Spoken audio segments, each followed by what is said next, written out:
सबदर Sindhu hello श्रोता बंधु hello श्रोता बंधु हेलो श्रोता बंधु हेलो श्रोता बंधु हेलो श्रोता बंधु भूलिबिनी केबे तुमको चली गले जाओ पछे जेते दूरको हाय जेते दूरको ए हाय नमस्कार जय जगन्नाथ मु आर्चे प्रभा ओडिशा डिजिटल रेडियो रो हालो श्रोता बंधुर आउ एक नूतन अध्याय को मु स्वागत करुछि आपनकु आम सहित आज मध्य अछनी जने नुआ श्रोता चलतु आम प्रोग्राम को स्वागत करवा सहित अनेक खटा मिठा कथा हवा प्रथम आपण कहतु किए कहते कौट कहते आज्ञा मु उमेश लंका कुंवरबेदी बोरिकिना जगतसिंहपुर कहते। अच्छा उमेश भाई आपण को आम कार्यक्रम को स्वागत आपण केमती अछंती बहुत भल अच्छे आज्ञा निश्चिंत भाव में आम आशा करूँ आपण सब बेले भल रुहतु सुस्थ रुहतु निरोगी रुहतु। अच्छा उमेश भाई आपण माने रेडियो को केते भल पाती रेडियो तो मोर माने साथी कहले चले माने गोटे सांग टाइप रो रेडियो सहित जड़ित 1990 मसीह अरे बाप रे आकाशवाणी प्राय कार्यक्रम सहित मु जड़ित विशेष कर आमर आकाशवाणी जो आकाशवाणी कटक केन्द्र जो युववाणी कार्यक्रम मोर अनेक गुड़े प्रोग्राम स्थान पाई मोर नाटक गीति कथा कविता गल्प ता सहित मोर अंताक्षरी क्विज बहुत कार्यक्रम करी युववाणी जा हो आम आपण को आम थ्रू रे पाइकिना पूरा माने गर्वित माने आम गोटे ऑलराउंडर माने श्रोता को पाइचु जे रेडियो प्रेमी को जने पाइचु निश्चिंत भाव में आम तो शेष विषय कथा हबा आपण कहले कि आपण 1990 मसीह रेडियो सुनंती माने रेडियो आपण को माने रेडियो सेट रे सुनंती ना केमती आपण रेडियो सुनुचंती सेतबले रेडियो सेट रे सुनथले एबे तो ऐप रे रेडियो कार्यक्रम सुप्रसारण कराउची सेतबले सुविधा नथिला सेतबले हम रेडियो खोली के हम रेडियो कार्यक्रम सब सुनो माने एबे आपण को पाखरे रेडियो अछि ना के ऐप रे सुनुचंती आपण ना एबे तो ऐप रे सुनुची सेतबले रेडियो रे सुनथलो तापर सेतबले मोर गोटे स्पॉन्सर्ड प्रोग्राम थिला आकाशवाणी कटक केन्द्र युववाणी कार्यक्रम रे मो प्रिय परदेशी सेला धारावाहिक भाव में 4टा एपिसोड करथिली गोटे आदिवासी झियर गोटे कहानी ऊपर गोटे सुंदर स्टोरी करथिली तापर मध्ये क्वेश्चन करथिली गोटे क्वेश्चन करथिली जे मो प्रिय परदेशी धारावाहिक रे परदेशी जनक किए प्राय 1000 खंडे आसला सठिक उत्तर ता भितर मु 10 जन को लकी ड्र माध्यम रे हमर तांको ड्र करथिली उठैथिली आ 10 जन को मु गोटे एफएम रेडियो सेट मध्ये पुरस्कार देथिली। अरे बाप रे माने आमे कहबो कि जे आमे खाली जे रेडियो प्रेमी को सहित कथा होनु आमे जने कलाकार सहित भी कथा होचु आज्ञा माने सतरे आपण शो रे कथा होचंती माने मते पर्सनली बहुत भल लागुची मु आपण को सहित कथा होची माने आपण को फैमिली राव किए अछनी से मान भी रेडियो सुनंती कि नाही फैमिली रे हमर गोटे फ्रीडम फाइटर फैमिली मो बापा जने स्वतंत्र संग्राम थिले अरे अरे जय कि नीलमणि लंका से मध्य हमर केंद्र सरकार और राज्य सरकार पास पॉलिटिकल पेंशन मध्य पाउथिले तापरे बहु मध्य पाउथला तापरे बापा मा दु जन जाक स्वर्गपुर को चली गलेनी किंतु एबे भी सेमानकर आशीर्वाद मो पर रहिछि बापांकर बापा भी रेडियो रे गोटे प्रोग्राम करथिले तांकर गोटे साक्षात्कार मध्य स्वाधीनता संग्राम जीवन रे से केमती 14 वर्ष बयस रे तांको इंग्रेज माने केमती घर नै जाइथिले बिहार पाटना जेल रे 3 वर्ष कटक 14 जेल रे 6 मास रखिथिले से तांकर अनुभूति सब वर्णना करथिले आकाशवाणी कटक केन्द्र रे माने आपण गोटे फ्रीडम फाइटर फैमिली रो परिवार में ଯାହା ହଉ ଆପଣ ସେତିକି ଗୋଟେ ସୁଯୋଗ୍ୟ ସନ୍ତାନ କି ମାନେ ଆପଣଙ୍କ ବାପା ଦେଶ ପାଇଁ ଲଢିଥିଲେ ତ ଆମେ ତ ସେ ସୁଯୋଗ ପାଇନୁ ତାଙ୍କ ସହିତ କଥା ହେବା ପାଇଁ। ଯାହା ହଉ ଆପଣ ତାଙ୍କ ମାନେ ପୁତ୍ର ହିସାବରେ ସେ ସବୁ ମାନେ ଅନୁମାନ କରିଛନ୍ତି, ଅନୁଧ୍ୟାନ କରିଛନ୍ତି, ଅନୁଭବ କରିଛନ୍ତି, ଜାଣିକି ବହୁତ ଖୁସି ଲାଗୁଛି। ଘରେ ସମସ୍ତେ ତ ରେଡିଓ ଶୁଣନ୍ତି, ରେଡିଓ ପ୍ରିୟ। କେବେ କଣ ମାନେ ରେଡିଓକୁ ନେଇକି କଣ କିଛି କହିନାହାନ୍ତି କି ଯେ ସମୟ ଅନ୍ୟ ଘରେ ଟାଇମ ଦିଅ, ରେଡିଓ ଟିକେ କମ କର, ସେମିତି କିଛି ହେଇନି? ନା ସେମିତି କିଛି ମତେ କେହି ମାନେ ପ୍ରତିବନ୍ଧକ ସୃଷ୍ଟି କରିନାହାନ୍ତି। ଯେହେତୁ ରେଡିଓ ସହିତ ମୁଁ ଜଡ଼ିତ ଥିଲି, ତେଣୁ ଯାହା ହେଲେ ବି ଯେତେ ମୋର କାମ ଥାଉ ନା କାହିଁକି ଠିକ ମୁଁ ବିଶେଷ କରି ଯୁବବାଣୀ କାର୍ଯ୍ୟକ୍ରମ ସମୟରେ ମୁଁ ରେଡିଓ ପାଖରେ ଆସି ପହଞ୍ଚାଏ। ଆଚ୍ଛା, ଆପଣ ଖାଲି ସେଇ ଯୁବବାଣୀ ପ୍ରୋଗ୍ରାମ ମାନେ କଟକର ଅଲ୍ ଇଣ୍ଡିଆ ରେଡିଓର ସବୁ ପ୍ରୋଗ୍ରାମ ଶୁଣନ୍ତି ନା ଅନ୍ୟ ଷ୍ଟେସନ ମାନଙ୍କ ମାନେ ବି ଶୁଣନ୍ତି? ନାଇଁ ସେତେବେଳେ ତ ବିଶେଷ କରି ଆକାଶବାଣୀ କଟକ କେନ୍ଦ୍ରର ପ୍ରୋଗ୍ରାମ ଗୁଡ଼ିକ ଆମର ଏଠି ବାହାରୁଥିଲା। ତାପରେ ବିବିଧ ଭାରତୀ କାର୍ଯ୍ୟକ୍ରମ ଟିକେ ମାନେ ଭଲ ଭାବରେ ସେତେବେଳେ ଶୁଣା ଯାଉନଥିଲା। ବର୍ତ୍ତମାନ ଆପରେ ସବୁ ଶୁଣା ହେଉଛି, ଅନେକ FM କେନ୍ଦ୍ର ମଧ୍ୟ ବର୍ତ୍ତମାନ ଆପରେ ଶୁଣୁଛୁ। ତେଣୁ ସେତେବେଳର ବିଶେଷ କରି ଆମେ ଯୁବବାଣୀରେ କରିଥିଲୁ, କୃଷି ସଂସ୍ଥାରେ ମଧ୍ୟ କରିଛୁ, ଆଉ ବହୁତ କାର୍ଯ୍ୟକ୍ରମ କରିଛୁ ସେତେବେଳେ। ଆଚ୍ଛା, ଆପଣ ତ ବହୁତ କଥା କହିଲେଣି ରେଡିଓକୁ ନେଇକି, ରେଡିଓ ସହିତ କେମିତି ଜଡ଼ିତ, ରେଡିଓରେ ଆପଣ ବିଭିନ୍ନ ନାଟକ କରିଛନ୍ତି, ମାନେ ଆପଣ କଳାକାର, ତ ସେଇ ସବୁକୁ ନେଇକି ଗୋଟେ ସ୍ମୃତି କହିବେ କି ମାନେ କାହା ସହିତ ସେୟାର କରିନଥିବେ, ଆମ ମାଧ୍ୟମରେ ଅନ୍ୟମାନଙ୍କୁ ସେୟାର କରିବେ ଆପଣ? ନାଇଁ, ମୁଁ ଆକ୍ଚୁଆଲି ମୋର ଗୋଟେ ନାଟକ ବାଜିଥିଲା ବିଦାୟ ମୁହୂର୍ତ୍ତ। ଆଚ୍ଛା, ବିଦାୟ ମୁହୂର୍ତ୍ତ ଗୋଟେ ଷ୍ଟୋରି କରାଯାଇଥିଲା, ଗୋଟେ ମାନେ ହରିଜନ ପୁଅ ଏବଂ ଗୋଟେ ସବର୍ଣ୍ଣ ଝିଅ ଉପରେ ଗୋଟେ ଷ୍ଟୋରି କରାଯାଇଥିଲା। ଆଚ୍ଛା, ମାନେ ମନେ ଅଛି ସେଇ ଡାଇଲଗ ଆପଣ ଆମକୁ କହିପାରିବେ ଏବେ? ସେ ଷ୍ଟୋରିଟା ଯେତେବେଳେ କରାହେଇଥିଲା, ମାନେ ଝିଅ ଘର ପରିବାର ବାହାଘର କରିବା ପାଇଁ ଇଚ୍ଛୁକ ନଥିଲେ ଗୋଟେ ହରିଜନ ପୁଅ ସାଥିରେ। ଯେହେତୁ ଇଚ୍ଛୁକ ନଥିଲେ, ତାର ଅନ୍ୟ ଜାଗାରେ ବିବାହ ପ୍ରସ୍ତାବ ଲଗେଇ ତାକୁ ବିବାହ ବେଦରେ ଯେତେବେଳେ ତାର ବ୍ରାହ୍ମଣର ମନ୍ତ୍ରଧ୍ୱନି ଶୁଭୁଥିଲା, ସେଇ ସମୟରେ କଣ ହେଇଛି ନା, ସେତେବେଳେ ସେ ଯୋଉ ଆମର ହରିଜନ ଯୋଉ ପୁଅଟି ଯାହାକୁ ହିରୋ ଭାବରେ ରଖିଥିଲି, ସେ ସେତେବେଳେ କଣ କରିଛି ନା, ଗୋଟେ ଚାରିକାନ୍ତ ଘର ଭିତରେ ମାନେ ପୁରା ମାନସିକ ଯନ୍ତ୍ରଣା ଛଟପଟ ହେଇକିରି ସେ ଲାଷ୍ଟକୁ ଡେଥ୍ ହେଇଯାଇଛି। ଡେଥ୍ ହବା ସମୟରେ ତାର ଡେଡ୍ ବଡିଟା ସେଇ ବାଟ ଦେଇକିରି ଯାଉଛି। ସେପଟେ ବ୍ରାହ୍ମଣର ମନ୍ତ୍ରଧ୍ୱନି ଯେତେବେଳେ ବିବାହ ମନ୍ତ୍ରଧ୍ୱନି ଚାଲିଛି, ସେ ସମୟରେ ତାର ଶବ ଯେତେବେଳେ ସେପଟେ ଯାଉଛି ରାମ ନାମ ସତ୍ୟ ହରିନାମ ସତ୍ୟ, ସେଇଟା ସବୁଠୁ ବଢିଆ ହେଇଥିଲା। ସେ ଷ୍ଟୋରିଟା ବର୍ତ୍ତମାନ ବି ଲାଇବ୍ରେରୀରେ ଅଛି ଆକାଶବାଣୀର। ସୁନ୍ଦର ନାଟକ ଥିଲା ସେତେବେଳେ।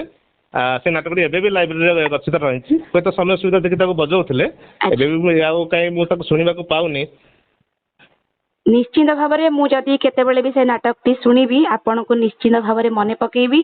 ଆପଣଙ୍କୁ ସବୁ ଶ୍ରେୟ ଯିବ ଯେ ଆପଣ ଏତେ ସୁନ୍ଦର କଥା ଲେଖି ପାରୁଛନ୍ତି, କରିପାରୁଛନ୍ତି। ସେଇଟା ସମସ୍ତଙ୍କ ଭିତରେ ନଥାଏ, କାହିଁକି ନା ମା ସରସ୍ୱତୀ ସମସ୍ତଙ୍କୁ ବିଭିନ୍ନ ପ୍ରକାର କଳା ଦେଇଥାନ୍ତି, ଆଉ ରେଡିଓ ଖାସ କରିକି ଏଇ କଳାଟା ସମସ୍ତଙ୍କ ଭିତରେ ନଥାଏ। ତ ସେତିକି ମାଙ୍କର ଆଶୀର୍ବାଦ ଥିଲେ ସମସ୍ତଙ୍କ ଭିତରେ ଏଇ ଜିନିଷଟା ଆସେନି। ତ ଯାହା ହଉ, ମତେ ଶୁଣିକି ବହୁତ ଖୁସି ଲାଗୁଛି ଆପଣ ମାନେ ସବୁ ପ୍ରକାର ଜିନିଷକୁ ରେଡିଓ ସହିତ ଏମିତି ଜଡ଼ିତ ଅଛନ୍ତି ଯେ ସମସ୍ତଙ୍କ ପାଖରେ ଆପଣଙ୍କର ସେଇ କଳାଟା ପହଞ୍ଚି ପାରିଛି। ମତେ ଜାଣିକି ବହୁତ ଖୁସି ଲାଗୁଛି। ଆଜ୍ଞା, ମୋର ଆଉ ଗୋଟେ ନାଟକ ମତେ ପାଇଥିଲା, ଆମର ଯୋଉ ଗୀତି କଥା ପାଇଥିଲା, ଗୋଟେ କାଠଯୋଡିରେ ବର୍ଷା। ତେଣୁ ହିରୋଇନ ନାଁ ହଉଛି ବର୍ଷା। କାଠଯୋଡିରେ ବର୍ଷା। କାଠଯୋଡିରେ ବର୍ଷା ମାନେ ହିରୋ ସେଠି ଆକ୍ସିଡେଣ୍ଟର ସମ୍ମୁଖୀନ ହଉଛି କାଠଯୋଡି ବ୍ରିଜ ଉପରେ। ଆକ୍ସିଡେଣ୍ଟ ହେଇକିରି ବ୍ରିଜ ତଳକୁ ଖସିକିରି ସେଠି ଡେଥ୍ ହେଇଯାଉଛି। ସେତେବେଳେ ହିରୋଇନ କଣ କରୁଛି ବର୍ଷା, ଯେତେବେଳେ ରେଡିଓଟି ଖୋଲି ଦେଇଛି, ରେଡିଓରେ ଆଞ୍ଚଳିକ ସମ୍ବାଦରେ ଆସୁଛି ଯେ ଆକାଶ, ହିରୋ ନାଁ ରଖିଥିଲେ ଆକାଶ। ଆକାଶ ଯେତେବେଳେ ଯାଉଛି ବାହାରକୁ ତାର ଗୋଟେ ଜବ୍ କରିବା ପାଇଁ, ସେଇ ସମୟରେ କଣ ହେଇଛି ନା, ଆକ୍ସିଡେଣ୍ଟର ଶିକାର ହେଇଛି କାଠଯୋଡି ବ୍ରିଜ ଉପରେ। ସେଠି କାଠଯୋଡି ବ୍ରିଜ ତଳକୁ ଖସି ତାର ଡେଥ୍ ହେଇଯାଇଛି। ସେ ସମୟରେ ରେଡିଓ ଖୋଲିକିରି ବର୍ଷା କଣ କରିଛି ନା, ଦୌଡ଼ି ଦୌଡ଼ି ଯାଇକିରି ସେ କାଠଯୋଡି ବ୍ରିଜ ଉପରେ ସେଠି ବ୍ରିଜ ତଳକୁ ଡେଇଁଛି। ଡେଇଁବା ଭିତରେ ସେଠି ଗୋଟେ ସିନ୍, ଗୋଟେ ଅଲଗା ପ୍ରକାର ସିନ୍ କରାହେଇଛି, ପାଥାଟିକ୍ ସିନ୍। ସେ ଗୀତି କଥାଟା ମଧ୍ୟ ଏବେ ବି ରହିଛି ଆକାଶବାଣୀର ସେଇ ଲାଇବ୍ରେରୀରେ। ସେଇ ଯୋଉ ନାଟକର କିଛି ଡାଇଲଗ କିମ୍ବା କିଛି ଗୀତ ଆପଣଙ୍କର ମନେ ଅଛି? ସେଇ ପାଖରେ ମାନେ କହିପାରିବେ ଆପଣ? ସେଟା ଭାରି ପାଥାଟିକ୍ ସିନ୍ ଉପରେ କରାଯାଇଥିଲା, ସେଇ ଆକାଶ ଆଉ ବର୍ଷା ଉପରେ। ଆକାଶ ବର୍ଷା ଉପରେ ଗୋଟେ ପାଥାଟିକ୍ ସିନ୍ ଉପରେ କରାଯାଇଥିଲା। ତାର ଡାଇଲଗ ଗୁଡାକ ତ ସେଟା ବହୁତ ଦିନର ପୁରୁଣା ଷ୍ଟୋରି। ମୋର ପାଣ୍ଡୁଲିପିଟା ବି ରହିଛି ଘରେ, ପାଣ୍ଡୁଲିପିଟା ରହିଛି। ସେତେବେଳେ ସେ ଗୀତ ଗୁଡା ସବୁ ସେଇ ଟାଇପର ସେଟିଂ କରାଯାଇଥିଲା, ମାନେ କୋଉ ସିଚୁଏସନରେ କୋଉ ଗୀତଟା ଦିଆଯିବ ସେଟା ସବୁ ସେଟିଂ କରାଯାଇଥିଲା। ବହୁତ ସୁନ୍ଦର ପ୍ରୋଗ୍ରାମ ହେଇଥିଲା ସେତେବେଳେ। ତାପରେ ଆଉ ଗୋଟେ ଥିଲା ଆମର ଗୋପ ମଥୁରା ନାଟକ, ଗୋଟେ କମେଡି ନାଟକ ଉପରେ। ସେଠି ଗୋପ ମଥୁରା ହଉଛନ୍ତି ଶଳା ଭିଣେଇ, ଦୁଇ ଜଣ ଯାକ ଟିକେ ମାନେ କର୍ମ କରି କାମ କରିବେନି, କେମିତି ବସିକିରି ଖାଇବେ, ଘରେ ବସି କେମିତି ଖାଇବେ। ତେଣୁ ସେମାନେ ଗୋଟେ ଚିନ୍ତାଧାରା କଲେ ଯେ ଆମେ ଗୋଟେ ଲୋକକୁ ମିଛରେ ମାରିଦେବା କଥା କହିକି ଥାନାରେ ପହଞ୍ଚିବା। ତେଣୁ ଥାନାରୁ ଆମକୁ ଜେଲକୁ ପଠେଇଲେ, ଜେଲ ହାତ ଭିତରେ ଆମେ ବସିକିରି ଦୁଇ ଜଣ ଯାକ ମାଗଣା ଖାଇବା, ସାରା ଜୀବନ ଖାଇବା। ତେଣୁ ସେ ସେଇଆ କରିଥିଲେ। ତାପରେ ଆମ ଗାଁରେ ଗୋଟେ ଲୋକକୁ ଟିକେ ଗୋଟେ କଥା କହିଲେ, ସେ ଚିଡ଼େଇ ତାରି ଉପରେ ପ୍ରୋଗ୍ରେସ ଷ୍ଟୋରିଟା କରିଥିଲି। କିନ୍ତୁ ଯେତେବେଳେ ନାଟକଟା ବାଜିଲା, ତା ଘର ପାଖରେ 4-5ଟି ରେଡ଼ିଓ ନେଇକିରି ଲୋକମାନେ ଯେତେବେଳେ ବଜେଇଲେ, ସେ ଲୋକଟି ନାଟକ ସରିଲା ପରେ ସେ ଟିକେ ରାଗି ଯାଇଥିଲା ମୋ ଉପରକୁ। ଯାହା ହଉ ସେ ନାଟକଟା ବି ବହୁତ ସୁନ୍ଦର ହେଇଥିଲା, ଗୋଟେ କମେଡି ନାଟକ ଉପରେ। ମାନେ ଦେଖନ୍ତୁ ଆପଣଙ୍କ ଭିତରେ କେତେ କଳା, ମାନେ ଆପଣ ଗାଁର କୌଣସି ଲୋକର ଆକ୍ଟିଭିଟି ଦେଖିକି ତାକୁ ନେଇକି ନା ଆପଣ ନାଟକ ଲେଖି ଦଉଛନ୍ତି, ନାଟକ ପରିବେଷଣ ହଉଛି, ମାନେ ଜାଣିକି ମାନେ ବହୁତ ଖୁସି ଲାଗୁଛି ସତରେ। ମାନେ ଗୋଟେ ଅଲଗା ପ୍ରକାର ଲୋକ ଆପଣ। ଆଉ ଗୋଟେ ନାଟକ ଲେଖା ଚାଲିଛି ଆମର ଅନେଶ୍ୱତ ପ୍ରେମିକାର 2000 ଚିଠି। ସେଇଟା ଯାତ୍ରାପାଟି ଗୋଟେ ନବ। ସେ ବହିଟା ବର୍ତ୍ତମାନ ଲେଖା ଅଧା ହେଇଯାଇଛି। ଅନେଶ୍ୱତ ପ୍ରେମିକାର 2000 ଚିଠି ମାନେ 1999 ମସିହାର ଗୋଟେ ସାଇକ୍ଲୋନ ଉପରେ ସେ ନାଟକଟା କରାହେଇଛି। ଆରେ ଆରେ ଏମିତି ଆପଣ ସୁନ୍ଦର ସୁନ୍ଦର ନାଟକ ଲେଖନ୍ତୁ, ସୁନ୍ଦର ସୁନ୍ଦର ନାଟକ ଲୋକଙ୍କ ପାଖରେ ପହଞ୍ଚୁ। ଆପଣଙ୍କର ଏମିତି ହିଁ ସବୁ ମାନେ ଚାଲୁ ପ୍ରଶଂସା। ମାନେ ଆମେ ଗୋଟେ ଏମିତି ଜଣଙ୍କ ସହିତ ଆଜି ସତରେ ମାନେ ମୁଁ ନିଜେ ଭୁଲି ଯାଉଛି ଯେ ଆପଣଙ୍କ ମାନେ କୋଉ ବିଷୟରେ ପଚାରିବି, କଣ କହିବି। ମାନେ ଆପଣ ଏମିତି ଜଣେ ବ୍ୟକ୍ତିଙ୍କ ସହିତ ମାନେ ମୁଁ କଥା ହଉଛି, ମାନେ ବହୁତ ମାନେ ଇଏର ଅଧିକାରୀ ଆପଣ। ତଥାପି ମାନେ ଘରେ ମାନେ ବହୁତ ଖୁସି ହେଇଯାଉଥିବେ। ମାନେ ଆପଣ କିଏ କିଏ ଫ୍ୟାମିଲିରେ କିଏ କିଏ ଅଛନ୍ତି? ଫ୍ୟାମିଲିରେ ବର୍ତ୍ତମାନ ଅଛନ୍ତି ମୋର ଗୋଟେ ପୁଅ, ମିସେସ୍, ମୁଁ। ମାନେ ମିସେସ୍ ପୁରା ଖୁସି ହେଇଯାଉଛି, ମାନେ ମୁଁ ଏମିତି ଜଣଙ୍କ ବାହା ହେଇଛି ଯେ, ଜଣଙ୍କ ହାତ ଧରିଛି ଯେ, ଆଉ ମତେ ସିନେମା ଦେଖିବା ପାଇଁ ପଡିବନି କି କୁଆଡେ ଯିବା ପାଇଁ ପଡିବନି, ସବୁ ତ ଘରେ ଅଛି ଆଉ ନା କଣ? ଆଜ୍ଞା ଆଜ୍ଞା ଆଜ୍ଞା। ଆଚ୍ଛା, ବହୁତ ମାନେ ହାପି ଫ୍ୟାମିଲି। ଆପଣ ସବୁବେଳେ ସୁସ୍ଥ ରୁହନ୍ତୁ, ଦୀର୍ଘାୟୁ ହୁଅନ୍ତୁ। ଏମିତି ସମସ୍ତଙ୍କୁ ମାନେ ଆପଣଙ୍କ କଳାକାର ଭିତରେ କଳାରେ ବାନ୍ଧି ରଖନ୍ତୁ। ଆପଣ ଆଉ କଣ ମାନେ କୁଆଡେ ବୁଲିବା ପାଇଁ ଭଲ ପାଆନ୍ତି, କୁଆଡେ ବୁଲିବା ପାଇଁ ଯାଇଛନ୍ତି କହିପାରିବେ? ହଁ, ବୁଲିବା ପାଇଁ ତ ମୁଁ ଅନେକ ଜାଗା, ଆମ ଓଡ଼ିଶାର ବିଭିନ୍ନ ଜାଗା ପ୍ରାୟ ମୁଁ ବୁଲି ଆସିଛି। ଆଉ ବିଶେଷ କରି ଆମେ ବି ଶ୍ରୋତାମାନଙ୍କୁ ନେଇକରି ଗୋଟେ ଶ୍ରୋତା ସମ୍ମିଳନୀ ମଝିରେ ଆକାଶବାଣୀ ରାଜ୍ୟସ୍ତରୀୟ ଆକାଶବାଣୀ ଶ୍ରୋତା ସମ୍ମିଳନୀ କରୁ। ଆମର ଚିନ୍ତାମଣି ପ୍ରଧାନ ଯେ ପୁରୁଣା ଶ୍ରୋତା, ଅଞ୍ଜନ ପରିଡ଼ା, ତେଣୁ ଏମାନଙ୍କର ସହଯୋଗ ମଧ୍ୟ ବହୁତ ରହିଥାଏ। ତେଣୁ ପ୍ରାୟ ଶ୍ରୋତାମାନଙ୍କ କଣ୍ଟାକ୍ଟ ନମ୍ବର ଆମେ ଆମର ଚିନ୍ତାମଣି ପ୍ରଧାନ ପୁରୁଣା ଶ୍ରୋତା ଭାଇଙ୍କ ପାଖରୁ ଆମେ ସଂଗ୍ରହ କରିଥାଉ ଏବଂ ସବୁ ଶ୍ରୋତାଙ୍କୁ ଯୋଗାଯୋଗ କରି ପ୍ରୋଗ୍ରାମଟି ବହୁତ ଭଲରେ କରାଯାଏ। ଏବେ ମଧ୍ୟ ରିସେଣ୍ଟଲି କରାଯାଇଥିଲା ଆମର କଟକର ସନସାଇନ୍ ପଡ଼ିଆ ପାଖରେ ଗାନ୍ଧୀ ଭବନରେ। ଆଉ ଗୋଟେ ସୁନ୍ଦର ପ୍ରୋଗ୍ରାମ କରାଯାଇଥିଲା। ସେଠି ମଧ୍ୟ ଆକାଶବାଣୀ, ବିବିଧ ଭାରତୀର ସବୁ ଷ୍ଟାଫ୍ ମାନଙ୍କୁ ବି ଡକା ହେଇଥିଲା। ଓଡ଼ିଶାର ବିଭିନ୍ନ ଜାଗାରୁ ମଧ୍ୟ ଶ୍ରୋତାମାନେ ଆସିଥିଲେ। ଗୋଟେ ସୁନ୍ଦର ପ୍ରୋଗ୍ରାମ ମଧ୍ୟ କରାଯାଇଥିଲା ସେଠି। ଶ୍ରୋତାମାନଙ୍କୁ ସବୁ ସମ୍ମାନିତ କରାଯାଇଥିଲା ସେଠି। ଆମେ କହିପାରିବା କି ଏ ସବୁର ହକଦାର ଆମେ ରେଡ଼ିଓକୁ, ଏ ଶ୍ରେୟ ରେଡ଼ିଓକୁ ଦେବା। କାହିଁକିନା ରେଡ଼ିଓ ମାଧ୍ୟମରେ ମାନେ ଆମେ ସମସ୍ତଙ୍କୁ ଜାଣିପାରୁଛୁ, ଚିହ୍ନି ପାରୁଛୁ। ଏଇ ସବୁର ଶ୍ରେୟ ରେଡ଼ିଓ ନା କଣ? ନିଶ୍ଚୟ ନିଶ୍ଚୟ ନିଶ୍ଚୟ। ରେଡ଼ିଓ ଆପଣ ତ ରେଡ଼ିଓରେ ବିଭିନ୍ନ ମାନେ କେତେ ଜଣଙ୍କ ନାଁ ବି କହିଲେ, ମାନେ କୋଉଠି ସବୁ ଜିଲ୍ଲାରେ ଆପଣଙ୍କର ସାଙ୍ଗସାଥି ଥିବେ ରେଡ଼ିଓରେ। ଆପଣ ଯଦି ସେମାନଙ୍କୁ କିଛି କହିବା ପାଇଁ ଚାହିଁବେ ତାହେଲେ ବି କହିପାରିବେ। ଆଜ୍ଞା, ମୋର ମଧ୍ୟ ଗୋଟେ ଆକାଶବାଣୀ ଜୟପୁର କେନ୍ଦ୍ରରେ ଗୋଟେ ପ୍ରୋଗ୍ରାମ ବି କରିଥିଲି। ସେଠି ଆମର କୃଷି ସଂସ୍ଥାରେ ଗୋଟେ କାର୍ଯ୍ୟକ୍ରମ ପରିବେଷଣ କରାଯାଇଥିଲା। ଯେହେତୁ ସେମାନେ ଆମର ଜଗତସିଂହପୁର ଜିଲ୍ଲା ଟିକେ ଦୂର ହେଇଯାଉଛି, ଏତେ ଦୂରକୁ ସେମାନେ ତ ମାନେ କଣ୍ଟାକ୍ଟ ଲେଟର ଦେଇପାରିବେନି। ତେଣୁ ଆମର ଜଣେ ଭିଣେଇ ସେଠି ଗୋଟେ ଗଭର୍ଣ୍ଣମେଣ୍ଟ ହାଇସ୍କୁଲରେ ଟିଚର ଥିଲେ, ଆସିଷ୍ଟାଣ୍ଟ ଟିଚର ଥିଲେ। ତେଣୁ ତାଙ୍କ ଆଡ୍ରେସରେ କ୍ୟାର ପକେଇକିରି ମୁଁ ସେଠି କୋଶ୍ଚିନ୍ର ଆନ୍ସର ଦେଇଥିଲି, ସଠିକ୍ ଉତ୍ତର ଦେଇଥିଲି। ତେଣୁ ସେ ସଠିକ୍ ଉତ୍ତର ଭିତରୁ ସେମାନେ ଲକି ଡ୍ରକୁ ନେଇକରି ମୋର ଉଠି ଯାଇଥିଲା। ସେ ଲକି ଡ୍ର ଭିତରେ ଯୋଉ 3 ଜଣଙ୍କର ଉଠାଇଥିଲେ, 3 ଜଣଙ୍କ ଭିତରେ ମୋର ଲକି ଡ୍ର ଉଠିଥିଲା। ମୁଁ ସେଠି ଗୋଟେ ପ୍ରୋଗ୍ରାମ ମଧ୍ୟ କରିକି ଆସିଥିଲି। ସେମାନେ ମଧ୍ୟ ଗ୍ରସ୍ତ ଖର୍ଚ୍ଚ ଆକାରରେ ମୋତେ ସେତେବେଳର ପ୍ରାୟ ବହୁ ପୁରୁଣା ଦିନ କଥା ମୁଁ କହୁଛି, ସେତେବେଳ ସମୟରେ ମୋତେ ଦେଇଥିଲେ ପ୍ରାୟ 1000 ଟଙ୍କା ଦେଇଥିଲେ ଗ୍ରସ୍ତ ଖର୍ଚ୍ଚ। ଆପଣଙ୍କୁ ମାନେ ହିନ୍ଦୁରାମ ମୁଣ୍ଡା ଥିଲେ ସେ ପ୍ରୋଗ୍ରାମର ପ୍ରୋଗ୍ରାମ ଏକ୍ଜିକ୍ୟୁଟିଭ ଥିଲେ, ହିନ୍ଦୁରାମ ମୁଣ୍ଡା। ସୁନ୍ଦର ପ୍ରୋଗ୍ରାମ କରିଥିଲେ।